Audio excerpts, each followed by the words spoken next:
se siente en Canal 2 de Jujuy.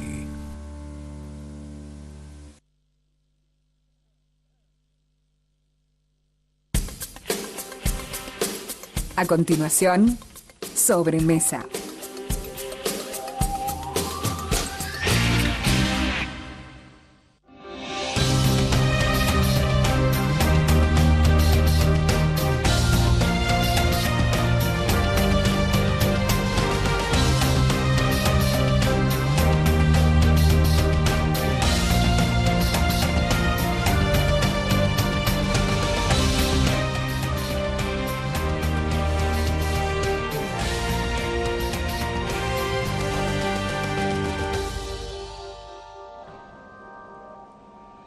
¿Qué tal? ¿Cómo le va?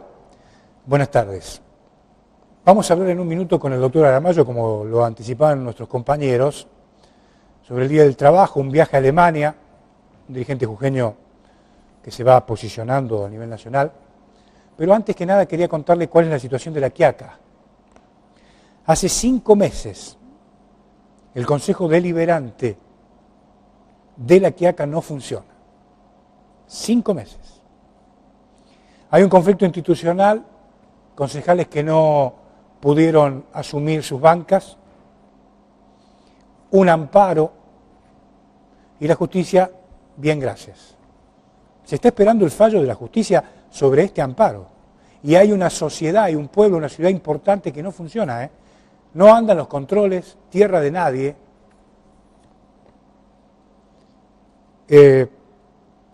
El poder político sostiene al intendente Velázquez. Y hay sospechas de que opera ante la justicia para dilatar la situación.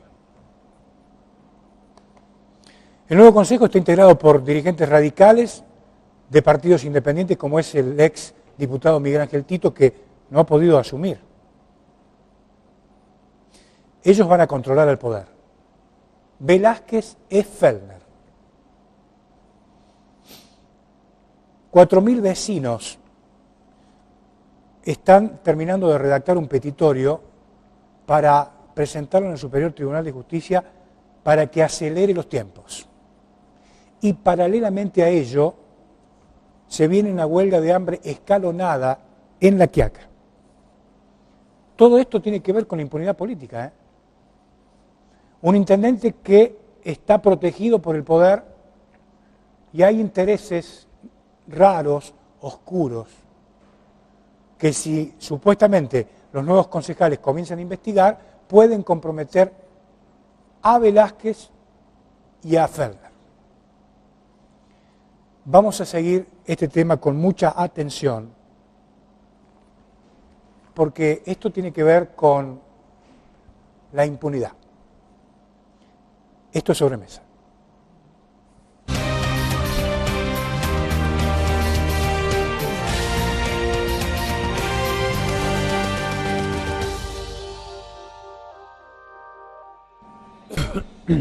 Estamos en el aire, nos visita el doctor Víctor Aramayo. ¿Cómo le va? ¿Qué tal? ¿Cómo anda? ¿Cómo le va? Bien. Bueno, no vamos a hablar de las manifestaciones, vamos a hablar de otras cosas. Sí. ¿No? Sí. Así que se va a Alemania, en representación de... Sí, de la Federación Sindical de Profesionales de la Salud de la República Argentina, FESPROSA, que es nuestra federación, de la que APUAP forma parte de su Consejo Directivo Nacional, y yo personalmente soy miembro del Secretariado Nacional de la Federación. En esta calidad, en la calidad de miembro de la Federación, he sido elegido para concurrir al tercer Congreso Mundial de la Confederación Sindical Internacional. Y voy integrando una delegación de trabajadores argentinos que va a ser encabezada por Pablo Micheli, el secretario general de la CTA, y va a estar integrada por Adolfo Aguirre y Bruno Dubrovsky, que son responsables internacionales de la CTA, y la compañera Estela Mari Salazar, que es la secretaria de Género de la CTA Nacional. Y yo voy en esa delegación representando a nuestra federación, a la Federación Sindical de Profesionales de la Salud. ¿Y cuáles van a ser los temas que se van a discutir allí? Bueno, el Congreso es un congreso interesantísimo porque En él se van a debatir las cuestiones inherentes a los trabajadores, la situación actual del movimiento obrero mundial y de los trabajadores en todo el planeta, y las conclusiones de este congreso van a ser llevadas 3 días después a Ginebra, Suiza, donde se va a reunir la Organización Internacional del Trabajo. De manera que esta instancia, la de la Confederación Sindical Internacional, es una instancia de trabajadores, donde vamos representantes de trabajadores, de asociaciones, de gremios, de confederaciones. Representamos más de 180 países del mundo y más de 600 organizaciones sindicales de todo el mundo. Vamos a poner énfasis, según los documentos previos que ya estamos analizando y estudiando, vamos a poner énfasis en la situación por la que atraviesa el movimiento obrero mundial y los trabajadores en general, en todo el mundo, porque estamos verificando que existe una ofensiva internacional y regional y local de los gobiernos y las patronales para avanzar sobre los derechos de los trabajadores, en concreto para cercenar el derecho a la huelga y la libertad sindical. ¿Cree que hay una corriente internacional sí. que se va ha lanzado esta suerte de campaña contra los trabajadores? Sí, y además hay pruebas al canto, diríamos, hechos que verifican esta situación en varios países, no solo de Europa, sino sobre la región. Puedo citar con mucha tristeza un ejemplo que digamos, sirve para la demostración. En Ecuador, el gobierno del licenciado Correa ha dictado una ley por la cual se establece que la educación y la salud son servicios esenciales. En esto, 2 aspectos. Por un lado, al hacerlo como lo ha hecho, elimina el derecho de huelga y la libertad sindical de los docentes y de los que trabajan en salud. Y esto es doblemente grave, primero por esto, que cercena la libertad sindical y el derecho de huelga, y segundo, que lo ha hecho sin tener en cuenta las recomendaciones de la Organización Internacional del Trabajo, que establecen que para fijar servicios esenciales, esto debe ser hecho en el marco de un acuerdo entre la patronal y los trabajadores. Primero se define qué es lo que se considera o cuáles se consideran servicios esenciales, y después, luego, también de común acuerdo, se define cuál es el número mínimo de personal que debe trabajar en los momentos en que los trabajadores, a través de sus organizaciones, decretan una huelga. Nada de esto ha sido respetado y se ha avanzado sobre el derecho de huelga y sobre la libertad sindical en Ecuador. Pero para irnos más cerquita acá en nuestro país, estamos preocupados y vamos a llevar esto como preocupación al seno del Congreso. La intentona, a través de un proyecto de ley presentado por diputados del Frente para la Victoria, para reglamentar, de alguna manera, cercenar el derecho a la manifestación callejera.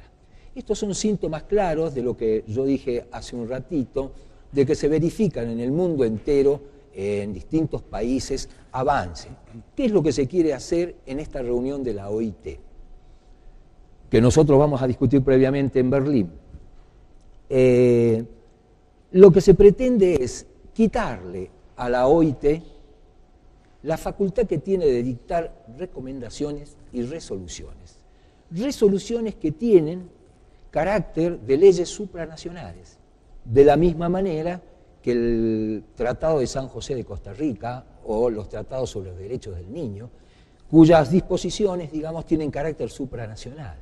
Lo que se pretende es, por un lado, tratar de sacarle esa facultad que tiene la Organización de los Trabajadores, la OIT, y si no fuera posible tanto, por lo menos rebajar el carácter de ley supranacional que tienen en este momento las recomendaciones y las resoluciones de la OIT, varias de las cuales, o la mayoría de las cuales, están destinadas a proteger la libertad y el derecho de los trabajadores a organizarse, a manifestarse y a ejercer la defensa de sus derechos laborales. Esto es nada más ni nada menos lo que está en juego en esta reunión de la OIT, y previo a ello nosotros en el Congreso de Berlín, al que hemos sido invitados, vamos a debatir. Repito, las conclusiones de este Congreso en Berlín van a ser 3 días después llevadas por las distintas delegaciones de trabajadores al debate de la OIT.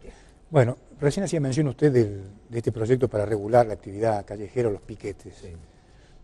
¿No es más fácil resolver los problemas para los dirigentes? Por supuesto. Por ejemplo, si el gobierno le resuelve los problemas al intersindical, ¿qué va a hacer la intersindical?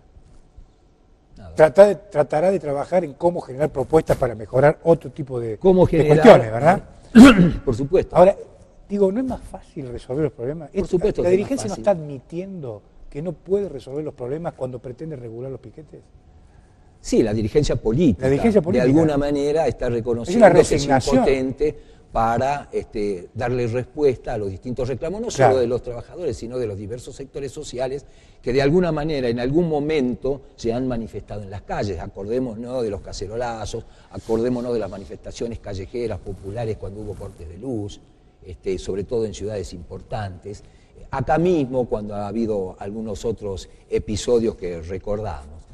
Nosotros creemos que lo que hay que hacer es lo que está planteando usted, abordar el origen de los problemas. El origen de la inseguridad es la falta de trabajo, el origen último, digamos, la falta de perspectiva de miles y miles de personas, sobre todo de jóvenes, que no encuentran una salida, una perspectiva de vida, porque no estudian ni trabajan, porque no se les generan las posibilidades, ¿sí? De manera que hasta que la dirigencia política del país y de las provincias no aborden este tema desde esta óptica, tratando de resolver los problemas que generan las manifestaciones callejeras, las huelgas, otros tipos de protesta, no va a haber solución y vamos a estar, como decimos siempre nosotros, en una calecita eterna. Todos los años, para la misma época, los mismos problemas, las mismas necesidades de los trabajadores, las mismas manifestaciones, los mismos inconvenientes para con nuestros conciudadanos, con provincianos, que muchas veces sin participar de esto o sin ser parte de lo que es la estructura de trabajadores del Estado,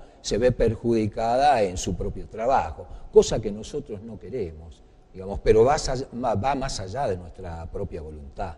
Está en manos de quienes tienen la responsabilidad superlativa de orientar los pasos y el quehacer diario de las comunidades, que son los gobernantes. ¿Qué sienten ustedes cuando el gobierno dice, la intersindical, ya estamos hablando de intersindical porque usted es uno de los máximos referentes, cuando el gobierno dice, son violentos? ¿Usted no cree que el Estado genera violencia cuando no da respuestas a la gente? Por supuesto. Yo creo que aunque sea una frase muy repetida, la principal violencia para con la comunidad es no resolverle sus problemas y sobre todo para el común de los que están en condiciones de hacerlo desde los 15 hasta los 60 o 65 años, no generarle oportunidades de trabajo decente. Y cuando decimos trabajo decente estamos hablando de una definición muy precisa, muy categórica de la propia OIT. Trabajo decente es aquel que tiene, en primer lugar, estabilidad.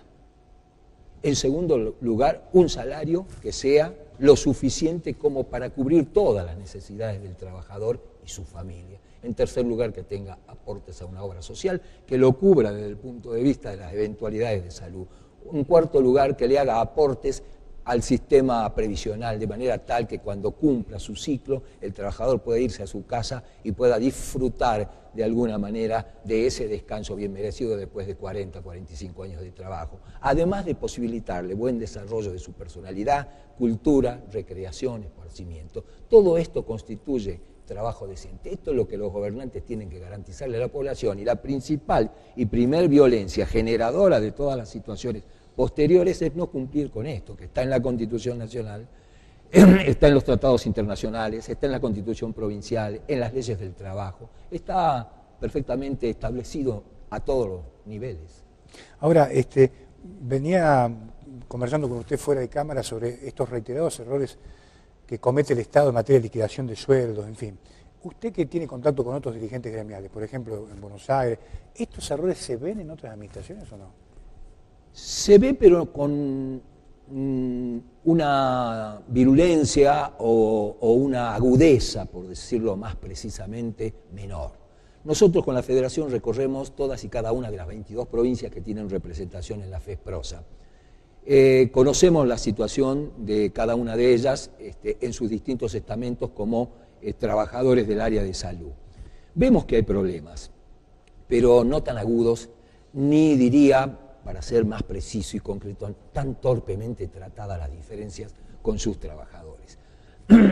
Si el gobierno no entiende que lo primero que tiene que resolver para generar un funcionamiento armónico, permanente, continuo y satisfactorio del aparato administrativo del Estado, si no atiende su principal instrumento, que es el recurso humano, todo lo demás va a ser muy difícil atenderlo correctamente o resolverlo. Lo primero que hay que hacer, desde nuestro modesto punto de vista, o deben hacer los gobiernos, es tener una política de recursos humanos seria, adecuada, permanente en el tiempo, sujeta a revisión, a perfeccionamiento, pero una política de recursos humanos que evite la dispersión, la discriminación, ¿sí?, la multiplicidad de adicionales que hacen que tengamos un recibo de sueldo prácticamente una sábana, que el trabajador cuando quiere examinar qué cobra y por qué cobra no lo puede hacer porque tiene que descifrar códigos y una serie de números que no le están al alcance a hacerlo. De manera que nosotros entendemos que en otros lugares también se cuecen habas, para no faltar a la verdad, pero en la provincia de Jujuy desde hace muchos años nosotros venimos, digamos, repitiendo una historia que podría resolverse de otra manera, con mucha más profundidad y mucho más fácilmente, si se le da prioridad a lo que es prioritario. Ningún aparato administrativo de ninguna empresa, en este caso la empresa del Estado, va a poder funcionar si el Estado no atiende los requerimientos y no tiene una política de recursos humanos adecuada. Esto es lo que nos pasa en la provincia de Jujuy. Desde ya, atender la política de recursos humanos para la provincia significa generar fuentes de trabajo, ¿sí? Porque todos estos momentos, episodios y angustias que vive gran parte de la población, entre ellos la inseguridad, se debe a esto, a una falta de perspectiva que tiene la población en general, pero particularmente los jóvenes, la franja etaria, que no encuentra posibilidades en esta provincia. Nosotros lo vivimos con los profesionales, que prefieren emigrar de la provincia antes que quedarse acá porque no se les ofrece